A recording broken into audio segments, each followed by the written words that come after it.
हाय, मैं हूं आपका फ्रेंड अरुण।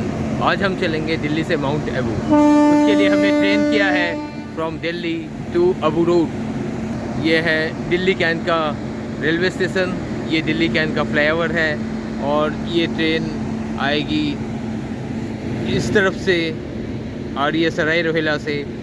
ये आपकी अबू रोड की तरफ जाएगी। ये आपका स्टेशन है, उसी दिल्ली कैंट का स्टेशन, और हम चलेंगे सीधा अबू रोड। वहाँ से हमें अलग अलग ऑप्शन मिलेगा माउंट अबू जाने के लिए।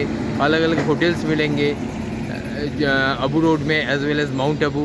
तो हम चलते हैं सफ़र में।